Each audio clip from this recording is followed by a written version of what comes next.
본문은 우리 예수님께서 이 사건 바로 직전에 오병이어의 큰 역사를 일으킨 후에 일어난 사건입니다. 예수님께서 보리떡 5개하고 물고기 2마리를 가지고 남자만 5,000명을 먹이고 12강주리를 남겼습니다. 사람이 태어나서 그 빈 들에서 말이죠, 물고기 2마리가 보리떡 5개를 가지고 계속 제자들에게 띄워주니까 갖다 주면 또 생기고 갖다 주면 또 생기고, 그런 광경을 무리 수만 명이 태어나서 눈으로 처음 본 겁니다. 얼마나 놀랬겠습니까, 여러분? 그 기적을 하고 나니까 사람들이 막 예수님 따라다니는 거예요. 예수님을 자기 육적인 임금을 삼으려고, 저분만 있으면 내가 한평생 살아가는데 먹고 마시고 입는 데는 전혀 문제가 안 되겠다 하면서 막 예수님을 임금 삼으려고 찾아다니는 거예요. 예수님은 그 마음에 속에서 무슨 생각을 하고 있는지를 예수님은 알고 계시는 거죠. 여기 있다가는 제자들이 타락할 것 같아요. 너무 성도들이 아우성을 피니까 괜히 제자들까지도 우쭐해가지고 그들에게 휩싸일 수 있으니까 제자들한테 가라는 거예요. 야, 너희들 빨리 배 타고 다른 동네 좀 가 있어. 너희들 먼저 가 있으면 나 곧 뒤따라 갈게. 아니, 주님은 뭐 다른 배 타고 오실 겁니까? 글쎄, 내 걱정하지 말고 우선 니들이나 좀 가 있어. 그래서 여러분, 예수님께서 제자들을 채촉하니까 제자들은 배를 타고 이제 갈릴리 바다를 건너서 또 다른 지역으로 이동하게 됩니다. 제자들을 다 보낸 후에 예수님은 혼자서 한적한 곳에 가셔서 산에 가셔서 기도하셨어요. 아마 예수님은 미치도록 기도가 하고 싶으셨던 것 같아요. 또 그 다음에 사역을 위해서는 주님은 미래를 아시는 분이기 때문에 기도가 필요했던 것, 기도를 통해서 하나님 앞에 도움을 받지 아니하면 그 일을 감당할 수 없을 만큼 큰 일이었던 것 같아요. 그러니까 우리 예수님께서는 미래를 아시고 산에서 기도하신 거예요. 밤이 맞도록 기도를 했으니까 예수님 기도를 아무리 못하셨어도 5, 6시간은 기도하셨을 겁니다. 그리고는 예수님께서 기도하시다가 새벽 미명이란 말은 새벽 2시부터 새벽 5시 사이를 새벽 미명이라 그럽니다. 그때 예수님께서 바다 위로 저벅저벅 걸어가셔서 제자들이 큰 강풍을 통해서 고난을 받고 있는 그 자리에 예수님이 가신 거예요. 그래서 예수님께서 제자들을 안정시키고 또 바람도 안정시켜서 그 배에 올라타셔서 그 강풍을 만난 제자들에게 안전하게 이제 보호하심 속에서 그들을 이제 축복하시는 그런 장면을 오늘 본문에서 소개해주고 있습니다. 오늘 제가 이 설교를 준비하다가 여러분에게 영적으로 2가지 방향을 제시해 드리려고 합니다. 이 본문을 통해서 하나님의 메시지가 2가지가 있는데 이 말씀을 한번 귀담아 들어보시길 바랍니다. 첫 번째는 누구든지 믿음을 분실할 때가 있다라는 것입니다. 여러분이나 저 말이죠. 지금 신앙생활 잘하고 있지만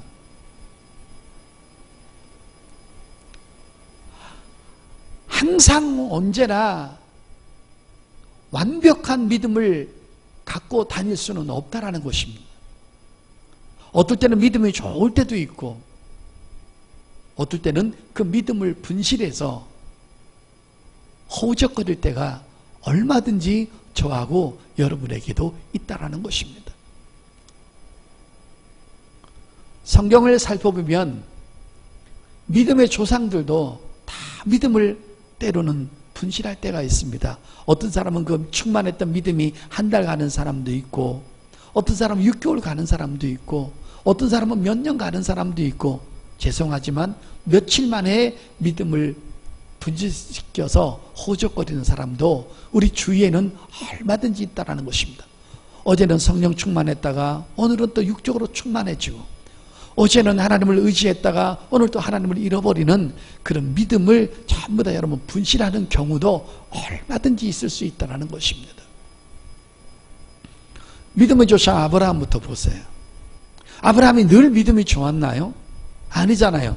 나이 75세 때 복음을 받아들여서 믿음이 충만해져 가지고 결단하잖아요. 갈대아 우르에서 가나안까지 1000km가 넘는 그 거리를 몇 달을 걸어서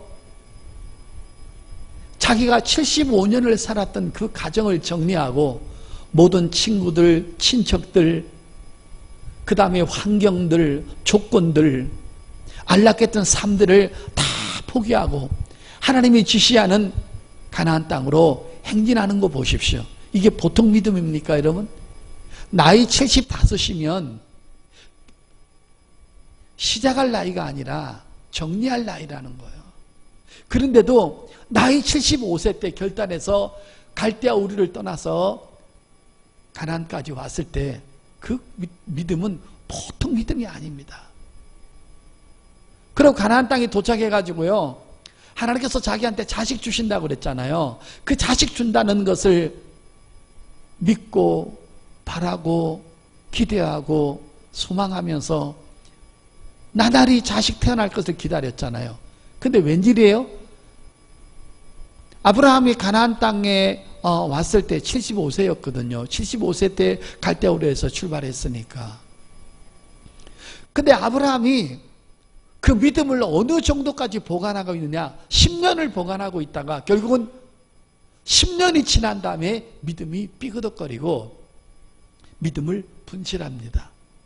하나님의 약속을 가마득하게 잃어버리고 하갈을 통해서 이스마엘을 얻어서 자기 나이 99세 될 때까지 열심히 여러분 그 아이를 키웁니다. 그러니까 10년 만에 믿음을 분실하고 삐득거린 다음에 이스마엘이 태어나죠.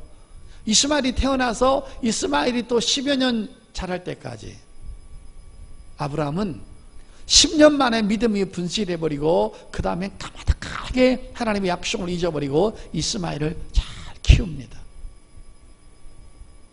근데 하나님께서 99세에 나타나셔서 내가 다시 너한테 아들을 주겠다라고 했을 때 하나님 이스마엘이나 살기를 원합니다. 제 나이가 몇 살입니까? 하면서 하나님 앞에 고개를 갸우뚱거리면서 하나님의 말씀을 신뢰하지 못했던 믿음을 완전히 분실했던 시간들이 믿음의 조상인 아브라함에게도 있었는데 우리쯤이야 한순간에 믿음을 분실할 수가 있다는 것이죠. 그러니까 나는 끝까지 믿음이 충만하다고 장담할 사람이 아무도 없는 것입니다. 다 믿음을 분실해서 허우적거리는 사건들이 다 기록 여기 성경에 나와 있습니다. 여러분 욥의 부인을 보세요. 욥의 부인이 처음부터 믿음이 없었던 거 아니에요. 욥기서 1장을 보게 되면 하나님께서 욥에게 혹독한 시험을 줍니다. 어떤 시험을 줍니까? 10 자식이 한꺼번에 죽죠. 그 다음에 재산 다 잃어버리죠. 그 다음에 짐승들 다 잃어버리죠.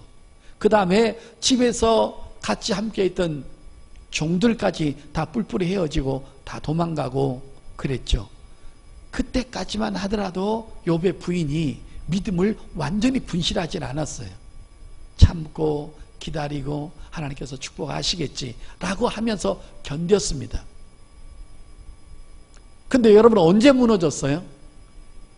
자기가 좀 그 형편이 나아서 하나님께서 다시 축복할 줄 알았는데 이제 믿고 의지하고 남았던 남편마저 완전히 몸이 머리끝부터 발까지 악창이 나가지고 온 여러분 살점이 두둑두둑 떨어지고 고름이 줄줄 나고 귀화장을 가지고 몸을 긋고 있을 때 가난 속에서도 참았고 자식을 잃어버렸을 때도 참았는데 기다리고 기다리다가 자기 남편마저 몹쓸병에 걸려가지고 제 가운데 앉아서 기와장을 가지고 몸을 긋고 있을 때 바로 그때 욥의 부인은 믿음을 분실해져 버리고 흔들리기 시작하는 것입니다.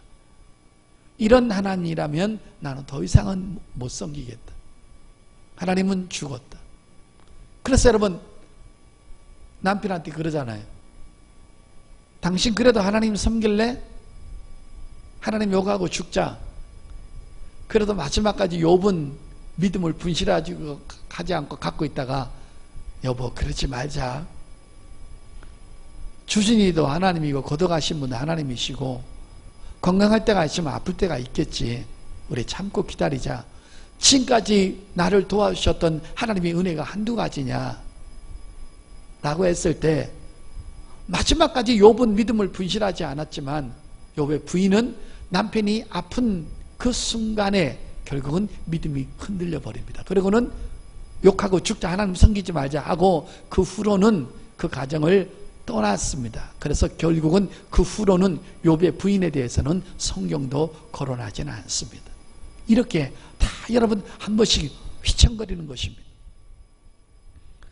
여러분 오늘 본문을 보면요 참 기가 막힌 장면이 나옵니다.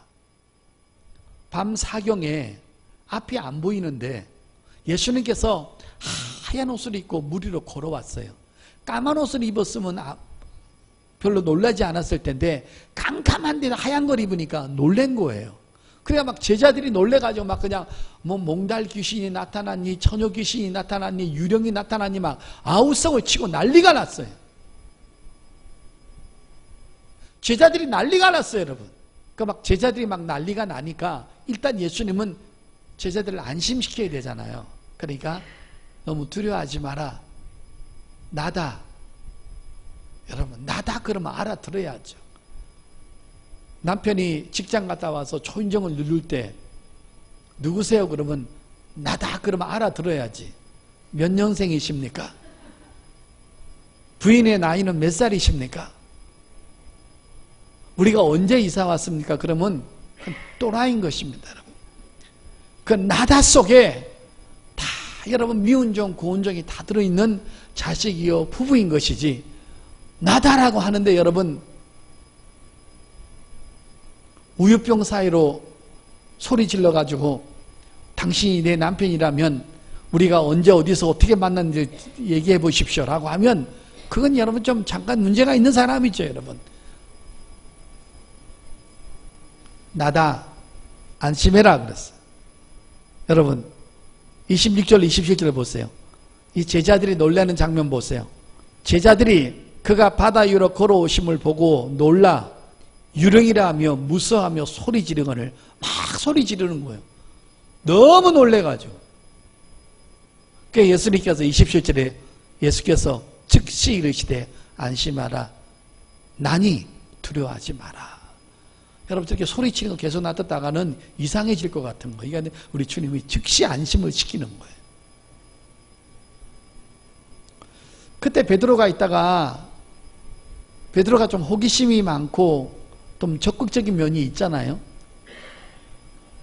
한술 더 뜹니다. 주님이세요? 내가 주님인 거 믿겠는데요. 진짜로 주님이 주님이라면 나를 명하셔서 물 위로 걸어오게 하세요 그랬어요. 이 말은 뭐예요? 주님은 못할 것이 없는 능력자시니까 날 걸어오게 하세요. 그렇게 조건을 제시하니까 주님이 만약에 걸어오지 못하게 하면 주님의 능력에 문제가 생기는 거예요. 그래서 주님은 이렇게 하실 수밖에 없는 거예요. 그래서 야, 너 걸어와 그랬어요. 그러니까 여러분 인류 역사상 사람이 여러분 물 위로 쪼벅쪼벅 걸어간 사람은 베드로 하나밖에 없을 거예요. 이게 얼마나 위대한 사람이에요, 여러분. 한참 걸어갔어요. 근데 여러분 갑자기 주님을 보고 걸어가던 베드로가 바닷물 속에 푹 빠집니다. 빠져서 제 느낌입니다. 성경은 안 나와 있지만 1차적으로 한번 빠져가지고 소금물을 좀 먹은 것 같아요. 그래가지고 막 놀래가지고 그냥 내가 죽게 생겼으니 나를 구원해달라고 하니까 우리 주님께서 베드로를 그대로 그 자리에 일으키셔서 너 왜 의심하고 그러니? 그래서 여러분 믿음이 적다라고 야단을 치시면서 그가 물에 빠진 원인에 대해서 우리 예수님께서는 정확하게 얘기해 주죠. 이 성경은 참 여러분 진실된 게요. 너무 여러분 정직합니다. 우리 예수님은 오늘 이 본문을 보면요. 왜 베드로가 물에 빠졌는지, 왜 아브라함이 믿음을 분실했는지, 왜 욥의 부인이 남편을 버리고 하나님을 버리고 떠났는지 믿음을 분실한 분명한 원인을 성경은 제시해 주고 있습니다. 그것처럼 우리는 오늘 믿음을 분실하지 말아야 돼. 믿음을 분실하면 우리한테 큰 불이득이 초래된다는 거예요. 여러분, 엘리야 사건 한번 더 들어볼게요. 엘리야가 갈멜 산에서 850명의 이방 제사장들을 하늘에서 불을 떨어뜨리고 칼로 죽였어요. 그렇게 엘리야가 담대했어요. 그런데 이세벨이라는 여자가 자기의 선지자들이, 이방 선지자들이 850명이 죽었음에도 불구하고 눈 하나 끔찍을 안 하는 거예요. 이런 거 보면요, 여자들이 훨씬 더 강박한 것 같아요. 네. 우리 남자들은요, 목소리만 컸지요, 겁이 많은데 여자들은요 850명 죽어도 끄떡도 안 해요. 여러분, 이게 무슨 기질이냐면 애 놓는 기질이 있어 그래요. 여러분, 애를 놓을 때 아파서 죽겠다고 다시는 안 논다고 하면서도요, 애 또 하나 더 놓는 게 여자들이거든요. 여자들이 아주 좀 이거 강한 데가 있어요. 그래서 여러분, 제가 어느 날 책을 읽다가요 이런 말을 본 적이 있어요. 이건 진리도 아니고 진짜도 아닌 것 같은데 재밌은 얘기를 하면, 싸우잖아요. 남자는 피를 보면 무서워서 도망간대요. 근데 여자들은 피를 보면요 더 달라든다는 거예요. 그렇게 여러분 여자들이 강한 사람도 있다라는 거예요. 이세벨이 그렇게 악랄한 여자인 거예요. 그래서 결혼할 때요 정말 여러분 성품 좋고 착한 여자하고 결혼하는 것이 참 좋아요. 여러분, 그래서 예수 믿는 여자하고 결혼하는 게 참 좋아요. 물론 예수 믿는다고 다 성질이 좋은 건 아니에요. 여러분, 다 자기들 얘기하는 줄 알고 다 웃고 그러네. 여자가 성질이 좋은지 안 좋은지는요 절대 외관상으로는 모릅니다. 제가 진리를 말하겠는데 살아본 놈만 압니다.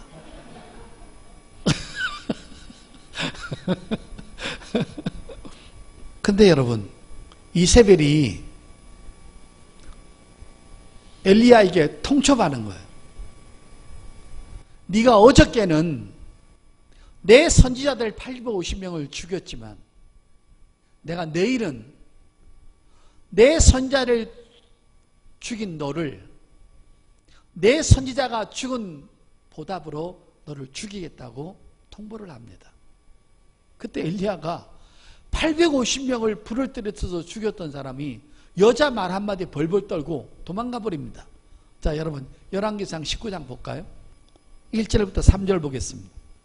아합이 엘리야가 행한 모든 일과 그가 어떻게 모든 선지자를 칼로 죽였는지를 이세벨에게 말하니, 이세벨이 부인이죠. 아합 왕이죠. 이세벨이 사신을 엘리야에게 보내어 이르되 내가 내일 이맘때에는 반드시 내 생명을 저 사람들 중 한 사람의 생명을 얻게 하리라. 그렇게 하지 아니하면 신들이 내게 벌이의 벌을 내림이 마땅하니라 한지라. 그가 이 형편을 보고 일어나 자기의 생명을 위하여 도망하여 유다에 속한 브엘셀바에 이르러 자기의 사안을 그곳에 머물게 하고. 여러분, 브엘셀바까지 토꼈어요. 이게 여러분 지도상 보니까요 200km가 넘어요. 여러분, 그러니까 생명을 부지하려고 여자가 하는 말에 무서워서 200km를 넘게 도망간다는 거예요. 근데 여러분, 왜 도망갔어요? 3절 보세요. 그 이유가 나와 있죠. 그가 이 형편을 보고 그랬어요. 자, 이 형편이 뭐냐면 제가 원문을 잘 읽어보니까 뭐예요? 되어지는 환경을 보았다 이 말이에요. 그러니까 환경을 보니까 너무 절박하니까 툭 껴야 되겠다는 거예요. 자, 여러분 이제 말씀 정리할게요. 믿음을 분실하는 데는 정확한 원인이 하나 있습니다. 그게 뭐냐면 환경을 보면 믿음을 분실한다는 거예요. 되어지는 상황을 보고 몸이 아픈 환경을 보고 기가 막힌 수렁에 빠졌던 수렁의 환경을 보면, 자 보세요. 베드로가 예수님한테 마음을 고정시키고 눈을 고정하고 예수님을 바라보고 갈 때는 물 위로 걸었어요. 근데 아까 베드로가 뭐 봤어요? 바람과 파도를 봤다고 그랬어요. 그러니까 바다의 환경을 보니까는 믿음이 분실되어 버린 거예요. 그래서 빠져버린 거예요. 엘리야는 뭐요? 이세벨이 자기를 죽이겠다는 이 환경을 보니까 도망가 버린 거예요. 뭐가 안 보인 거예요? 하나님이 안 보인 거예요. 그러니까 여러분, 우리가 되어지는 환경을 보면요, 무조건 믿음을 분실해 버립니다. 아브라함이 왜 무너졌어요? 75세부터 85세까지 기다렸는데 10년을 기다려서 자기 육체의 환경을 보니까는 안 되겠는 거예요. 이렇게 가다가 조금만 더 가면 애를 못 놓겠는 거예요. 그러니까 모두 다 환경을 바라보면 무너져 버린다는 거예요. 이게 믿음을 분실하는 사람들의 공통점이라는 거예요. 아브라함도 마찬가지고 모세도 마찬가지고.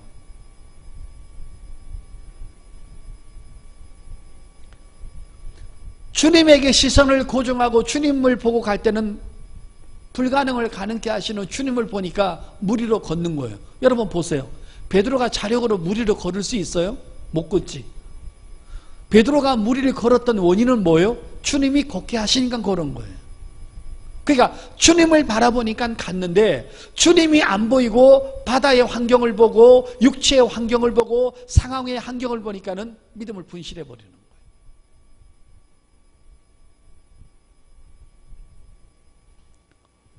형편을 봤다라는 말은 환경을 봤다라는 거예요. 성도 여러분, 우리는요, 아무리 믿음 생활 잘할 것 같아도요, 자꾸 여러분 환경에 쏠리게 돼 있어요. 그러면 불안해지고 걱정되고 두렵고 떨리고 소리 지르게 되고 우왕좌왕하게 되고,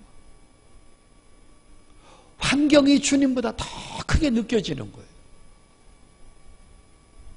질병이라는 환경, 가난이라는 환경, 앞이 보이지 않는 어둠의 터널의 환경을 보니까 길이 없는 거예요.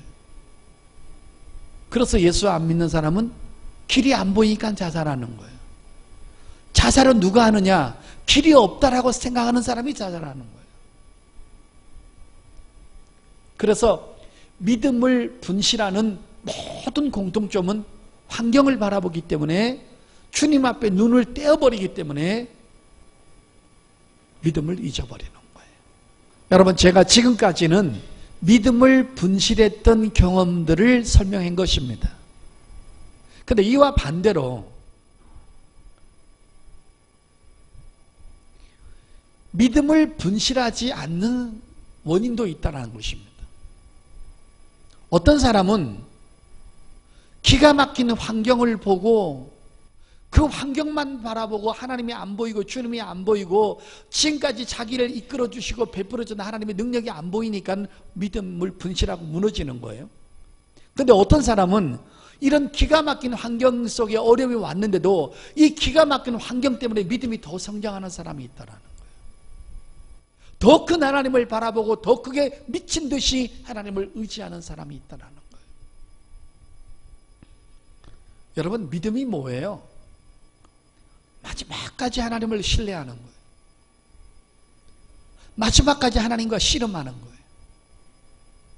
미친 듯이 그분을 바라고 악망하고 기대하는 것입니다. 죄 아무리 흔들어도 지금까지 지켜주셨던 하나님, 여기까지 도와주셨던 하나님, 내가 수도 헤아릴 수 없이 나한테 응답을 하시고 기가 막힐 수렁에서 건져주신 그 하나님의 능력이 앞으로도 나타날 것을 믿는 거예요. 어둠이 깊으면 깊을수록, 터널의 깊으면 깊을수록 어둠 속에서도 밝음을 주실 하나님을 끝까지 믿고 바라는 거예요. 상황 따라 하나님을 믿는 것이 아니라 하나님의 약속 따라 하나님을 믿는 거예요. 아멘? 자, 그 대표적인 사람을 제가 여러분에게 기가 막힌 사람을 소개하려고 해요. 자, 여러분 창세기 37장 열어보세요. 5절에서부터입니다. 요셉이 꿈을 꾸고 자기 형들에게 말하며 그들이 그를 더욱 미워하였더라. 요셉이 그들에게 이르되 청하건대 내가 꾼 꿈을 들으시오. 우리 밭에서 곡식단을 묶더니 내 단은 일어서고 당신들의 단은 내 단에서 둘러서서 절하도이다. 여러분 저 보세요. 여러분 요셉이 어느 날 꿈을 꾸었는데요, 요셉이 꿈을 꾸고 싶어서 꿈을 꾼 것이 아니라 하나님이 일방적으로 요셉에게 이런 꿈을 꾸게 하셨고 이런 꿈을 보이게 하셨어요. 요셉이 한 것은 잠밖에 잔 것이 없어요. 근데 꿈에서 모든 역사는 하나님이 만드신 것. 어떤 밭에서 곡식단을 묶었는데 요셉의 단은 따뜻하게 서 있고 다른 모든 가족들의 단은 일어나서 그 단들이 전부 다 요셉에게 고개를 숙이고 절을 했다라는 거예요. 요셉은 영감이 있는 사람이라 이거 하나님께서 어떤 꿈을 꾼 걸 알아요. 아, 하나님께서 나를 하나님 일꾼으로 쓰시겠구나. 자, 요셉의 단에게 형들 단이 요셉한테 절했다고 그랬어요. 이건 뭐예요? 먼 훗날에 이 집안에 가족의 지도자가 될 것을 하나님이 요셉한테 보여준 거예요. 이거 얘기한 것 때문에 뒤지게 욕을 먹습니다. 형들한테 시기가 나서. 그 여러분 그거 보세요. 8절에 그래서 형들이 비꼬는 거 보세요. 그의 형들이 그에게 이르되 내가 참으로 우리의 왕이 되겠느냐? 이 벌써 얘네들은 지식이 있는 사람들이라 지도자가 될 걸 아는 거예요. 왕이 되겠느냐? 참으로 우리를 다스리게 되겠느냐? 하고 그의 꿈과 그의 말로 말미암아 그를 더욱 미워하더니 열받는 거예요. 여러분. 새파란 막내 동생의 형들 앞에 형들 들으시오. 우리 가정의 밭에서 내 단이 섰는데 형들이 다 나한테 절하더이다. 가정의 지도자가 될 것을 하나님께서 보여주신 거예요. 그 다음에 또 꿈을 꿉니다. 9절입니다. 꿈을 두 개 꾼 거죠. 9절. 요셉이 다시 꿈을 꾸고, 참 기가 막히죠, 여러분. 요셉이 자는 동안에 얼마나 행복했을까요? 계속 꿈꾸니까. 그것도 자기한테 이득이 되는 꿈을 꿨잖아요. 막 뭐 돼지가 날라고 이런 게 아니고. 자, 요셉이 다시 꿈을 꾸고 그의 형들에게 말하되 이르되 내가 또 꿈을 꾼즉 해와 달과 11별이 내게 절하더이다 하니라. 여러분, 해와 달과 별은 뭐예요? 세상의 지도자가 될 것을 하나님이 보여주시는 거예요. 가정의 지도자뿐 아니라 세상의 모든 지도자가 될 것을 하나님께서 꿈으로 보여주신 거예요. 여러분, 하나님이 혹시 여러분의 꿈으로 보여주신 거 있으세요? 저는 있어요. 생생한 게. 근데 아직은 현실로 이루어지지 않았지만 나는 그 꿈을 한 번도 의심해 본 적이 없어요. 그 꿈을 놓고 또 기도하고 아무리 상황이 어려워도 나는 그 꿈이 이루어지기까지는 절대 안 죽을 거예요. 하나님이 그렇게 하셨으니까.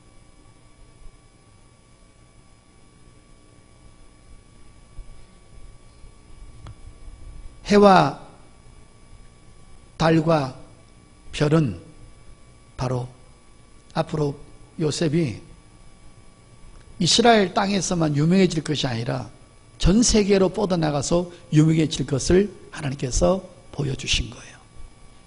자, 여러분, 이제부터가 문제입니다. 이렇게 기막힌 꿈을 꾸고, 이렇게 멋있는 꿈을 꾸고, 이렇게 화려한 꿈을 꾸었습니다. 자다가도 일어나고 일어나서도 춤출 일입니다. 그런데 여러분, 이 꿈을 꾸고 난 다음에 상황은 완전히 달라집니다. 이 꿈 때문에, 이거 말한 것 때문에 형들한테 시기를 받아가지고 물구덩 속에 집어 들어갑니다. 꿈은 기가 막힌 꿈을 꿨는데 이 꿈 꾸 그 다음에 자기한테 닥친 환경은 너무나 파란만장한 그런 어려움이 닥칩니다. 구덩이에 빠뜨립니다. 끄집어냅니다. 애굽의 노예로 팔려갑니다. 죽도록 고생합니다. 그리고 또 정직하게 살라고 보디발 장군 집에서 일을 하는데 그 보디발 장군이 요셉을 너무 잘 봐서 모든 것을 다 맡겼는데 보디발 장군 아내가 요셉을 보고 너무 잘생겨서 멋있어서 계속 여러분 유혹을 하는 것입니다. 여러분, 요셉은 노예고 보디발 장군 아내는 귀족입니다. 귀족이 노예한테 마음이 뺏길 정도면 요셉이 보통 잘생긴 것이 아닌 것입니다. 제가 이 정도 잘생긴 사람을 우리 교회에 한번 생각을 해봤는데 우리 교회는 없는 것 같습니다.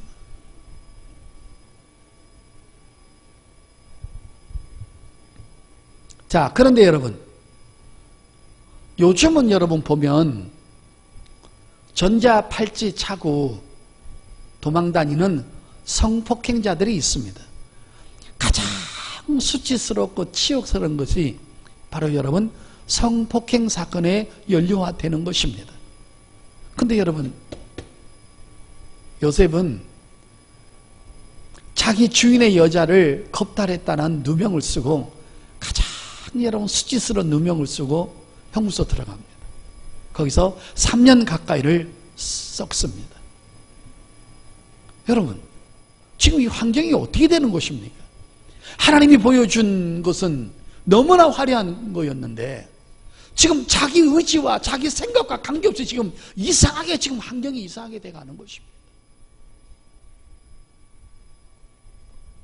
근데 여러분, 요셉이 이런 상황에서도 절대로 믿음이 분실하거나 하나님을 의심하거나 원망하거나 불평하거나 좌절하거나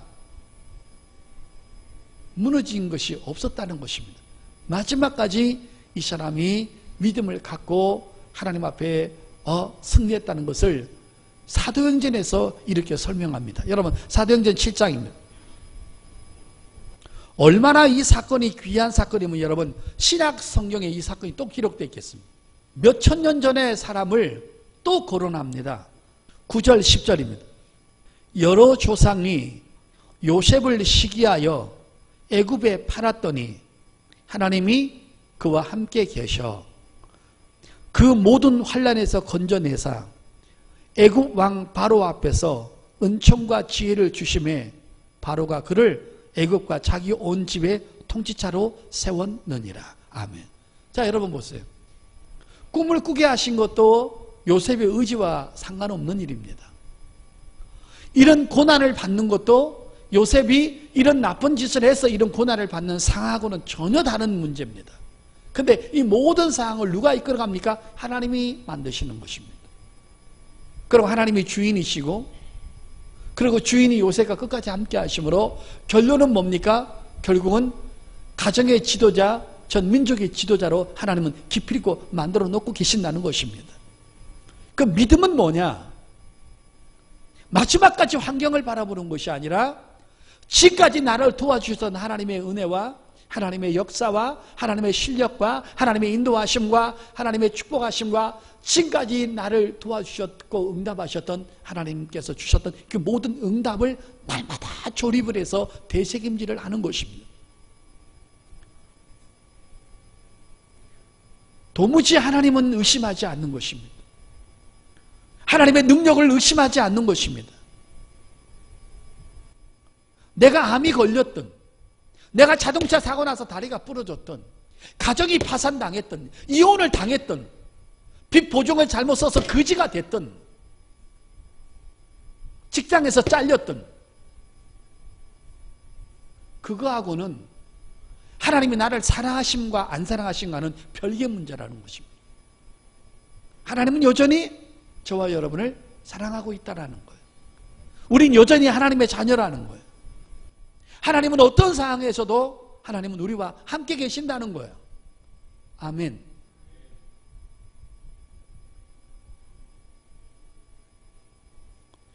상황은 자꾸 나쁘게 돼가는데, 더 악해져 가는데, 놀라운 사실은 가장 밑바닥의 상황, 가장 절망적인 상황을 하나님은 끄집어내가지고 모든 것을 반죽을 해서 합력해서 선을 이루신다는 거예요.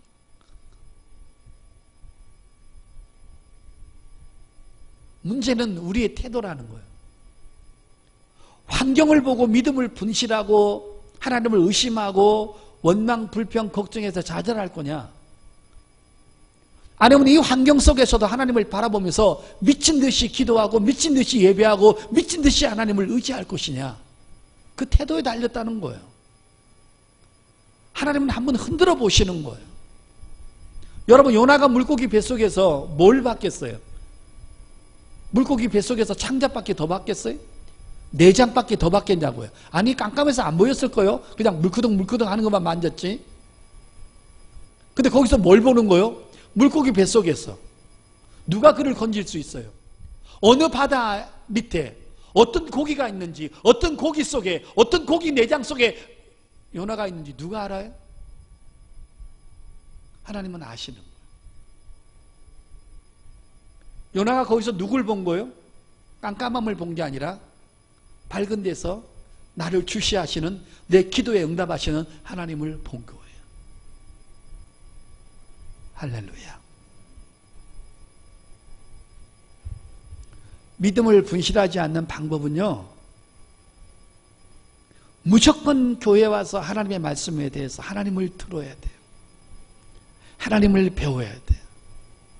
그러면 하나님이 보여지기 시작해요. 병원에 가면 환자만 보여요. 의사만 보이는 거예요. 의사가 안 된다 그러면 끝나는 거예요. 그러나 교회에 오면 하나님이 보여지기 시작하는 거예요. 그럼 의사가 안 돼도 하나님은 된다라는 사고방식이 바뀌어지기 시작하는 거예요. 그래서 교회가 중요하고 예배가 중요하고 말씀이 중요한 거예요. 아멘. 성경 마지막 찾겠습니다. 시편 33편입니다. 저는 이 말씀을 토대로 늘 기도하고 이 말씀을 늘 묵상합니다. 힘들고 어려울 때마다. 18절부터 22절입니다.